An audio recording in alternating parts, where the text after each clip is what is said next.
Talq ibn Habib rahmatullohi alayh taqvoni ta'riflab aytadilarki, taqvo Alloh subhanahu va taoloning fazlidan umidvor bo'lib, uning nuri ila unga toat qilish va Alloh subhanahu va taoloning azobidan qo'rqib, uning nuri ila u man qilgan narsalarni tark qilishdir dedi. Bu ta'rif biroz badiyroq, shoirona ta'rif chiqqan. Demak, bu yerda o'sha taqvo qilayotganda niyat ham borligini qo'shib qo'ygan. Ya'ni taqvo ishini qilayotganda Allohni buyrug'iga binoan qilyapman, shuni qilsam Allohning fazliga erishaman yoki azobidan qutulaman degan niyat ham bo'lar ekan. Uni ustiga yana aytayaptiki, Allohning nuri bilan, ko'rsatmasi bilan, ta'limoti bilan shariatga muvofiq qilib qilinadi. Ana bir yaxshilik Alloh amr etgan narsalarni Alloh amr etganida shu amriga muvofiq qilib shariatda ko'rsatganidek qilayin desa va Alloh buni man qilganida shuni shariatda qanday ko'rsatilgan bo'lsa shunday qilib amalga oshiray degan niyat man qilgan odam taqvodor bo'lar ekan.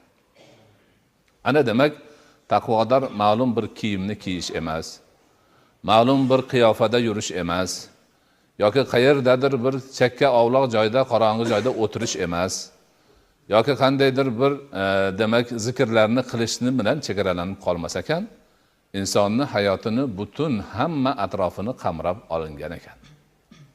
Qamrab olishda haligi gap barcha zararlardan o'zini tiyish va barcha yaxshiliklarga o'zini urish. Alloh buyurgan narsalarni qilish, Alloh qaytargan narsalardan qaytish. Ana shu ish taqvo deyiladi va ana shu ishni amalga oshirish bilan banda o'zini do'zaxning o'tidan saqlagan bo'ladi. Taqvo taqiyya qilgan bo'ladi. Mana shu haqiqatni biz yaxshi tushunib yetishimiz kerak. Taqvo juda katta ko'lamdagi qalbiy amaldir.